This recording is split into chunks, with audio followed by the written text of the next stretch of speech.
Friends, myself Abhi and we are going to start UPSC go channel. हम daily the Hindu analysis के सारे topics complete करते हैं। आज 26 नवंबर है और 25 नवंबर के टॉपिक्स हम कंप्लीट करने जा रहे हैं। आज मेरा लेक्चर लेट आने का रीज़न ये है कि आज हमारी रिश्तेदारी में किसी की डेथ हो चुकी थी। उसके चक्कर में आपको बताया कि कुछ रीजन्स के कारण आज थोड़ा सा लेट है। प्लीज़ उसके लिए बहुत सॉरी, बट क्या करते हैं ऐसी सिचुएशन के अंदर अनकंडीशनल चीज़ों में तो क्या कर सकते हैं, इसलिए उसके लिए बहुत बहुत सॉरी आपको। चलो हम टॉपिक को स्टार्ट करते हैं फाइनली। सबसे पहले कल का क्वेश्चन है, Vikram 1 developed by a Indian company Skyroot is a type of, तो लॉन्च व्हीकल। इसका आंसर क्या है? Launch vehicle. उसके बाद in which year Israel is formed, यानी ऐसा कौन सा ईयर है जिसके अंदर इजराइल की स्थापना हुई, इसका आपको आंसर देना है। ठीक है, चलो नेक्स्ट क्वेश्चन। अभी हम टॉपिक को स्टार्ट करते हैं। तो आज की न्यूज़ बहुत इंपॉर्टेंट है, तो आप न्यूज़ सुनिए। सबसे पहली न्यूज़, नासा का जो अपने साइके मिशन है, उन्होंने फायर किया है lasers at earth from 16 million kilometre away. तो अभी क्या सबसे इंपॉर्टेंट है, ये न्यूज़ बहुत इंपॉर्टेंट है, इसलिए मैं आपको ये टॉपिक पढ़ाने जा रहा हूँ, साइके मिशन। तो साइके जो साइके एस्टेरॉइड है, उसमें क्या होता है, इसको बोला जाता है एस्टेरॉइड 16 साइके। ये लोकेट करता है 370 million kilometre away from earth between Mars and Jupiter, यानी मार्स एंड जुपिटर के बीच में अर्थ से 370 मिलियन किलोमीटर अवे दूर लोकेट करता है। And has a diameter of 140 miles, और इसका डायमीटर है 140 माइल्स का डायमीटर है। डिस्कवर्ड किया गया इन द ईयर 1853, यानी 1853 के अंदर इसको डिस्कवर किया गया है। Named after the Greek goddess of the soul Psyche. अब आप एक चीज़ बताइए, इसका नाम साइके क्यों रखा गया, और कुछ नहीं रख सकते थे? तो बिल्कुल इसका नाम, इसको 1853 में जब डिस्कवर किया गया था, तो जो ग्रीक गॉडेस थे, आत्मा की देवी, जो आत्मा की देवी है, वो ग्रीक के अंदर आत्मा की देवी का नाम साइके बोला जाता है, और उन्हीं के नाम पर इसका नाम रखा गया साइके एस्टेरॉइड। ठीक है। इट इज मेटेलिक ऑब्जेक्ट, यानी किसका बना हुआ, तो ये मेटल का बना हुआ है। Psyche shape is like a potato, यानी ये एक आलू की तरह इसका शेप है। Which takes about 5 earth years to complete 1 orbit of the sun, यानी सन का एक ऑर्बिट पूरा करने के लिए ये 5 अर्थ ईयर्स लेता है। मतलब हमारे यहाँ एक अर्थ ईयर कितने हैं? 365 ईयर्स, 365 दिन का हम बोलते हैं नॉर्मली। तो 365 दिन इंटू 5 कर दो, उतने टाइम का ये इसका एक ये एक रोटेशन करता है। जो ये पूरा जो साइज होता है 5 अर्थ ईयर्स लेता है टू कंप्लीट एन 1 ऑर्बिट, यानी एक चक्कर लगाने में, जो सन का एक चक्कर लगाने में इतना टाइम लगता है। There could be iron and nickel like earth, और वहाँ पर अर्थ की टाइप पे आयरन एंड निकल भी हो सकता है, और वहाँ अर्थ की तरह ही कोर एरिया है। तो इस तरह हमको साइके मिशन, अभी नासा का साइके मिशन कौन सा है, तो 2022 में लॉन्च किया गया पहला, और ये पहला मिशन था to investigate the metallic asteroid, यानी ये पहला ऐसा मिशन था जिसने इन्वेस्टिगेट किया कि जो साइके एस्टेरॉइड है वहाँ पर मेटेलिक ऑब्जेक्ट है, वो मेटल से बना हुआ है। और साइके स्पेसक्राफ्ट विल लैंड, और जो साइके स्पेसक्राफ्ट होगा वो लैंड करेगा ऑन एस्टेरॉइड बाय 2026 तक, वो 2026 तक लैंड कर देगा। तो अब आपको क्या टॉपिक समझना है, आपको ये समझ में आ गया होगा मैंने ये सारी चीज़ क्यों पढ़ाई, क्योंकि यूपीएससी के लिए काम किया। अगर क्वेश्चन आता है कि साइके एस्टेरॉइड किसकी तरह दिखता है, तो पोटैटो की तरह। वहाँ क्या ये मेटेलिक ऑब्जेक्ट का बना है, तो बिल्कुल। अगर ऐसा आ जाए कि हीलियम हाइड्रोजन, तो नहीं, मेटेलिक ऑब्जेक्ट का बना हुआ है। उसके अलावा ये सबसे इंपॉर्टेंट चीज़ क्या है, इसका नाम किस पे रखा गया है, वहाँ के जो ग्रीक गॉडेस है, आत्मा की देवी, उनका नाम इस पर, उनके नाम पर इसको रखा गया है। ठीक है, ये सारी चीज़ें आपको रखनी है। और एक सबसे इंपॉर्टेंट लाइन है, 5 अर्थ ईयर्स के बराबर इसका एक ऑर्बिट है। तो ये एक चक्कर 5 अर्थ ईयर्स में लगाता है सन का एक चक्कर। तो ये चीज़ आपको ध्यान रखनी है, इनमें से एक क्वेश्चन आ सकता है, और इजी वे से प्रीलिम्स में ये क्वेश्चन बैठ सकता है। चलो next topic, new generic drugs for rare disease made available in India. India के अंदर क्या किया गया है, 4 जो जेनेरिक मेडिसिन होती है उनको अवेलेबल करवाया गया है इंडिया के अंदर। तो फॉर रेयर डिसीज, पहला टायरोसाइनमिया टाइप 1, दूसरा गोचर्स डिसीज, तीसरा विल्सन डिसीज, और चौथा ड्रेबेट लिनॉक्स गेस्चोर सिंड्रोम। ठीक है, तो 4 चीज़ें हैं। पहला है ट्रायोसाइनमिया टाइप 1, तो ये जो 4 टाइप की 4 रेयर डिसीज है, इनमें क्या बहुत ज़्यादा कॉस्टलिंग आ रही है। तो अभी क्या ब्रांडेड जो मेडिसिन होती है, हमने थोड़े दिन पहले टॉपिक पढ़ा था, एक तो होती है जेनेरिक मेडिसिन, एक होता है branded medicine. Branded medicine costly होती है, उनका पेटेंट रजिस्टर्ड होता है, इसलिए वो बहुत ज़्यादा महंगी होती है। जबकि जेनेरिक मेडिसिन क्या होती है, जो पेटेंट होते हैं, उनका जो पेटेंट जब खत्म हो जाता है, तो उनमें थोड़ा बहुत उसके अंदर फॉर्मूला में हल्का सा चेंज करके जेनेरिक मेडिसिन बना दी जाती है। वो बहुत ही सस्ती होती है कंपेरेटिवली, और उनकी क्वालिटी भी सिमिलर होती है। ठीक है, बहुत सारी जेनेरिक मेडिसिन तो चीप क्वालिटी की बना देते हैं, वो अलग बात है, लेकिन बाकी उसकी जो क्वालिटी ब्रांडेड मेडिसिन की बराबर ही होती है बहुत सारी जेनेरिक मेडिसिन की। तो इस तरह 4 रेयर डिसीज है, इनकी क्या कॉस्टिंग बहुत ज़्यादा है।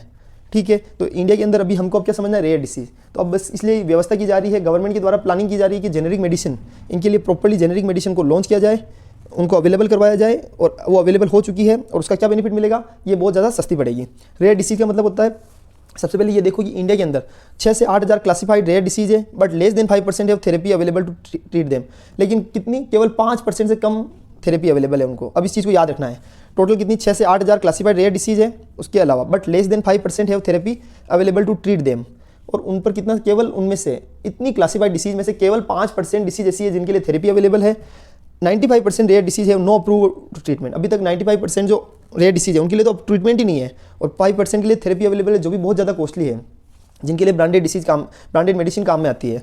85% ऑफ डिसीज है जेनेटिक ओरिजिन। आप इस चीज़ को समझिए, सबसे इंपॉर्टेंट है, हम बोलते हैं कि जो रेयर डिसीज है उसमें से 80% केसेज ऐसे होते हैं जो जेनेटिकली प्रॉब्लम आगे से आगे कैरी फॉरवर्ड हो जाती है।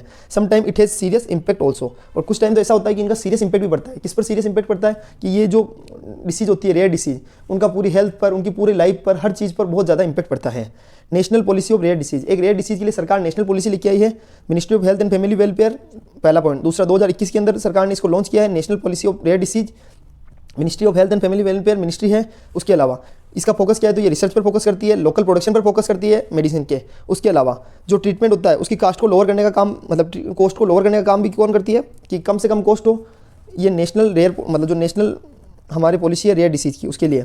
उसके अलावा स्क्रीन करना, डिटेक्ट करना rare disease at early stage, यानी अर्ली स्टेज पे, यानी पहली स्टेज पे क्या करना है, स्क्रीन कर लेना और डिटेक्ट कर लेनी रेयर डिसीज को, which can be helpful for prevention, जिसको हेल्प की जाती है प्रिवेंशन के लिए, प्रिवेंशन पर्पज़ के लिए जिसकी हेल्प की जाती है, की प्रोविजंस फॉर कैटेगराइजेशन ग्रुप। ठीक है, तो अभी कैटेगराइजेशन के लिए क्या ग्रुप्स है, रेयर डिसीज है, वो तो अपन ने सबने समझ लिया, लेकिन क्या उनको भी ग्रुप में डिवाइड किया गया है, तो बिल्कुल ग्रुप 1, ग्रुप 2, ग्रुप 3।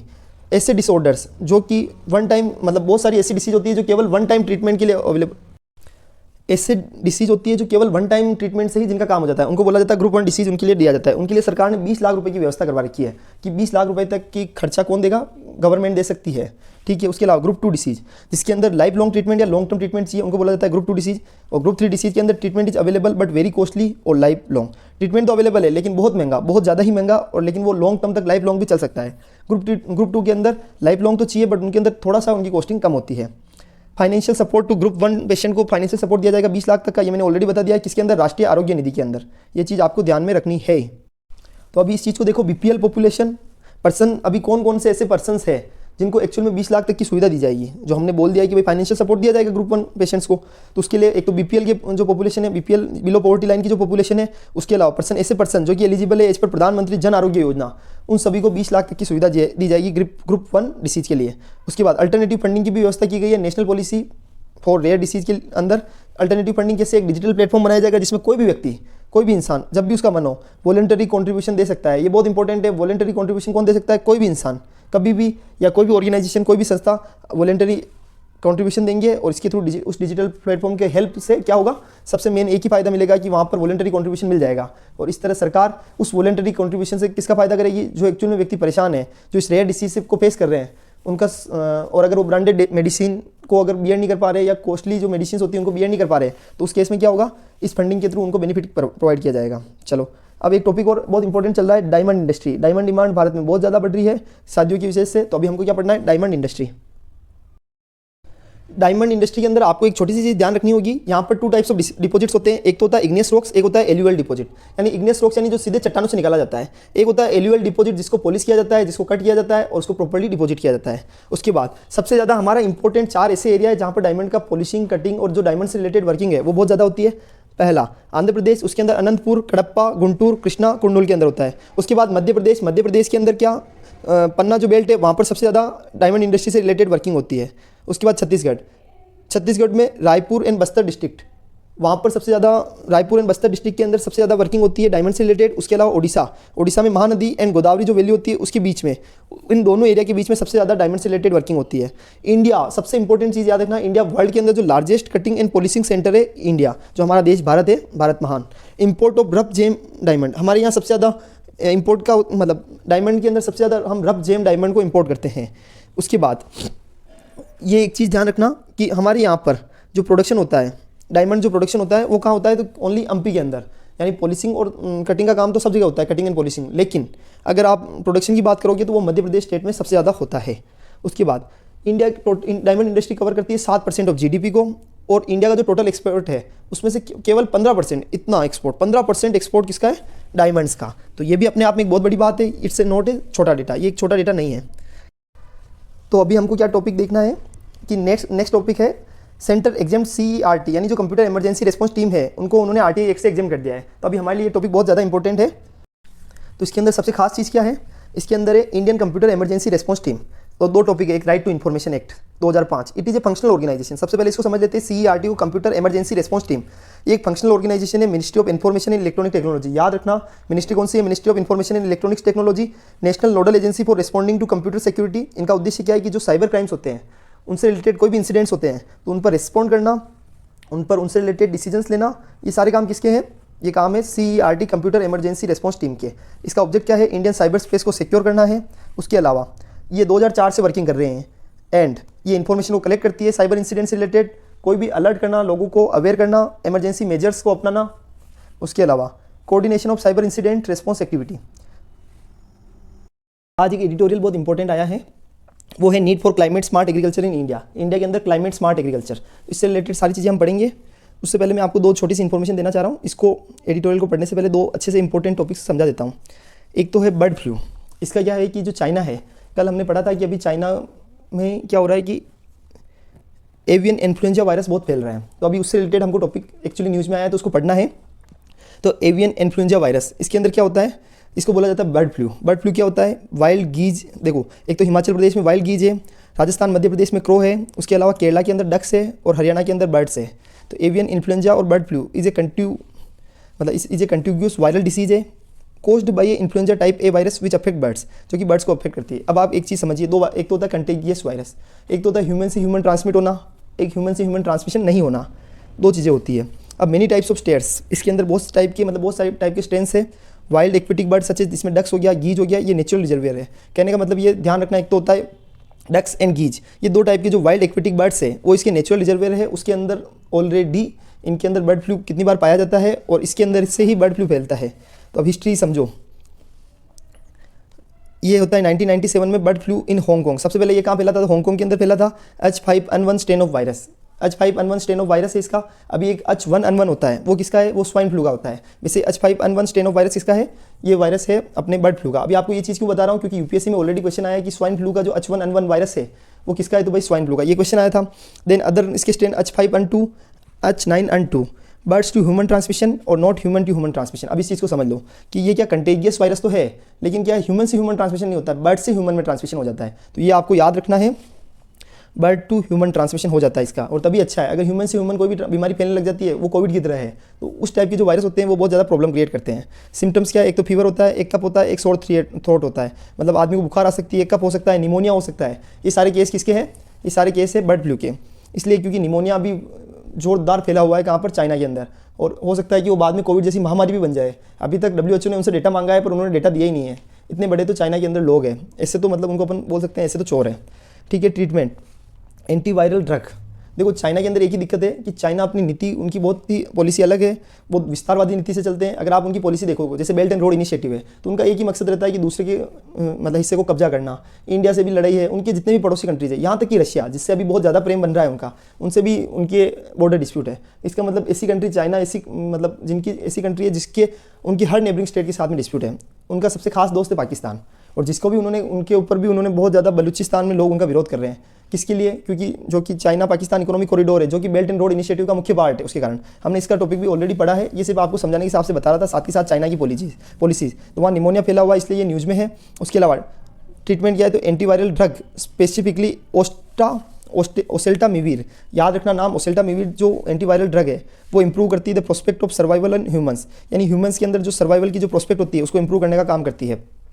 तो एंटीवायरल ड्रग है oseltamivir, improve the prospect of survival in humans, humans के अंदर जो सर्वाइवल्स होता है उसको इंप्रूव करने का काम करती है ओसेल्टामिविर। ठीक है, ये टॉपिक समझ में आ गया। अभी अपन एक कंप्यूटर इमरजेंसी रिस्पॉन्स टीम अभी अपने देखा था CERT में, आपको समझा देता हूँ, एक बार दिखा देता हूँ। ये देखो, तो वहाँ पर एक इंपॉर्टेंट न्यूज़ थी राइट टू इन्फॉर्मेशन, तो उसको भी देख लेते हैं साथ के साथ ही। राइट टू इन्फॉर्मेशन क्या है? तो right to information is a fundamental right under article 19 of the Indian constitution. Indian constitution का आर्टिकल 19 बोलता है कि राइट टू इन्फॉर्मेशन, यानी हर व्यक्ति को अधिकार है कि उसको वो इन्फॉर्मेशन कलेक्ट कर सकता है।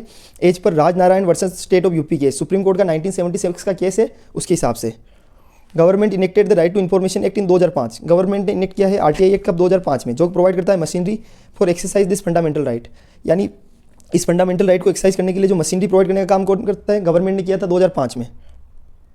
क्योंकि कोई भी जैसे फंडामेंटल राइट दिया गया है आर्टिकल 19 में, अगर उसका वायलेशन होता है फॉर एग्जांपल, तो उसके लिए क्या कोई भी आदमी सुप्रीम कोर्ट में जाएगा, तो सुप्रीम कोर्ट में पिटीशन कैसे लगेगी? आर्टिकल 32 के थ्रू। लेकिन अगर आपको सुप्रीम कोर्ट में जाएगा तो इतना टाइम, इतनी तो चीज़ें लोग इतने अवेयर ही नहीं है कॉन्स्टिट्यूशनल राइट के लिए।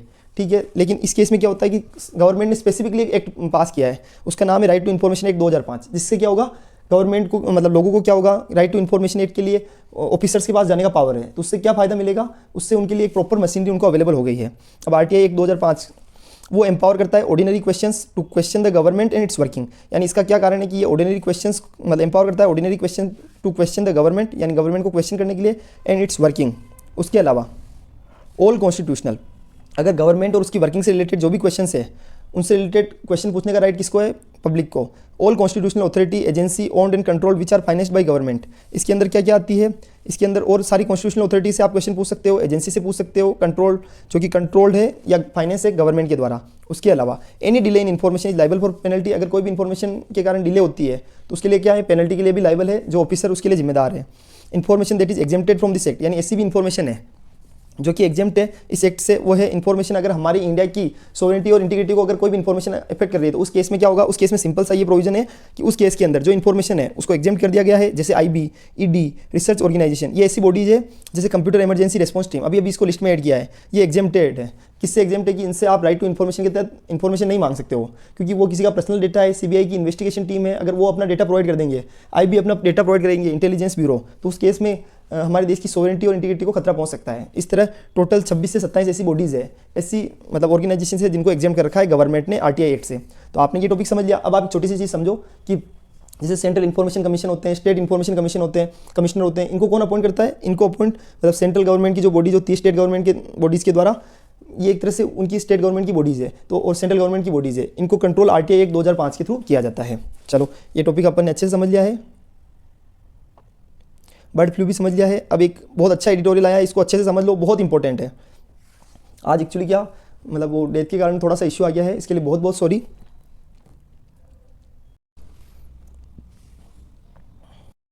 तो अभी नेक्स्ट ये जो एडिटोरियल मैंने आपको बताया था क्लाइमेट स्मार्ट एग्रीकल्चर, बहुत इंपॉर्टेंट है, सारे पॉइंट को अच्छे से समझते जाओ, आगे बढ़ते जाओ। देखो सिर्फ सुनना है, मैं आपको एडिटोरियल का एक बार द हिंदू का एडिटोरियल दिखा देता हूँ ताकि आपको आइडिया लग जाएगा। Need for climate smart agriculture in India, India के अंदर क्लाइमेट स्मार्ट एग्रीकल्चर की क्या नीड है, तो मैं आपको छोटी सी चीज़ समझाता हूँ, सुनते जाओ सिर्फ। जो क्लाइमेट है हमारे यहाँ इंडिया में दो सबसे बड़े इश्यू है, एक तो है क्लाइमेट चेंज, एक होता है फूड इनसिक्योरिटी। वर्ल्ड वाइड भी ये सबसे बड़ी दिक्कत है, जैसे साउथ मतलब जो हमारी अफ्रीकन कंट्रीज है वहाँ तो फूड का बहुत ज़्यादा इशू है, क्राइसिस है। लेकिन नाउ अब हम इंडिया पर आते हैं, इंडिया के अंदर एक सबसे बड़ा इशू है कि दो इशू सबसे ज़्यादा, एक तो क्लाइमेट चेंज चल रहा है और एक फूड इनसिक्योरिटी। तो इन दोनों इशू को सॉल्व करने के लिए उन्होंने ऑथर ने बोला है कि क्लाइमेट स्मार्ट एग्रीकल्चर सबसे अच्छा पॉइंट है। अब आप बोलोगे कि ऐसा क्या है क्लाइमेट स्मार्ट एग्रीकल्चर में, तो देखो उसके अंदर क्या होता है, उसमें क्रॉप डाइवर्सिफिकेशन हो सकता है। पहले मैं आपको सिंपल समझा रहा हूँ, फिर मैं आपको सारी चीज़ें लेते चलूँगा कि उसके अंदर आप क्रॉप डाइवर्सिफिकेशन कर सकते हो। उसके अलावा जैसे क्रॉप का डाइवर्सिफिकेशन हो गया, मल्टीपल क्रॉप्स को जब आप उगाओगे तो उससे रेवेन्यू बढ़ेगी किसान की। उसके अलावा उससे साथ के साथ ही आप किसान की स्किल को डेवलप करो। तो क्लाइमेट को मतलब स्मार्ट एग्रीकल्चर, यानी एग्रीकल्चर ऐसी होनी चाहिए, खेती ऐसी होनी चाहिए जो क्लाइमेट के अफेक्ट होने के बाद भी उसमें कुछ चेंज नहीं आए। अगर क्लाइमेट चेंज कितना ही हो जाए लेकिन खेती पर कोई असर नहीं होगा, अगर ऐसा हो जाता है अल्टीमेटली तो उसके कारण फूड इनसिक्योरिटी की प्रॉब्लम खत्म हो जाएगी। कैसे, क्योंकि अगर एग्रीकल्चर में कोई दिक्कत ही नहीं आएगी, कितना भी क्लाइमेट चेंज हो गया। अब आप सोचिए कि ऐसी फसलें हैं जो क्लाइमेट चेंज भी हो गया लेकिन वो ख़राब नहीं हो रही, जैसे बाजरा, ज्वार, रागी, ये ऐसी फसलें जिनके कम पानी में भी मतलब इनको कम पानी के साथ ही उग जाती है। तो अगर ऐसी फसलों का क्रॉप डाइवर्सिफिकेशन यानी मल्टीपल क्रॉप्स एक साथ उगाए जाए तो किसान की रेवेन्यू भी अफेक्ट नहीं होगी, लेकिन और उसके साथ में एग्रीकल्चर की फूड में भी कमी नहीं आएगी, तो फूड इनसिक्योरिटी का इशू भी खत्म हो जाएगा।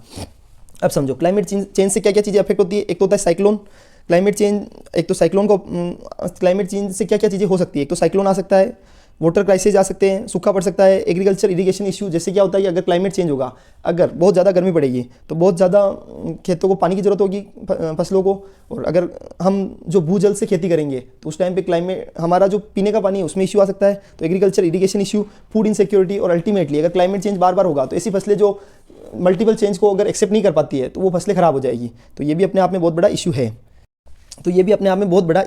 अब एक चीज़ समझो, क्लाइमेट स्मार्ट एग्रीकल्चर में क्या होगा, एग्रीकल्चर प्रोडक्शन का 60% is need to be increase up to 2050। Climate smart agriculture में मतलब ऑथर कहना चाह रहा है कि हमारा टारगेट ये होना चाहिए कि 2050 तक हम एग्रीकल्चर प्रोडक्शन जो अभी हो रहा है वो 60% बढ़ जाए। और अगर 60% एग्रीकल्चर प्रोडक्शन बढ़ जाएगा तो इसका सीधा सीधा बेनिफिट क्या मिलेगा, जो लोग अभी जीवित मतलब अभी जैसे जैसे पॉपुलेशन बढ़ रही है वैसे वैसे कंजम्पशन भी बढ़ेगा, और अगर पॉपुलेशन के साथ कंजम्पशन बढ़ेगा तो 60% एग्रीकल्चर प्रोडक्शन के साथ कंजम्पशन बढ़ेगा। तो हमको क्या करना होगा, हमको प्रोडक्शन भी बढ़ाना पड़ेगा।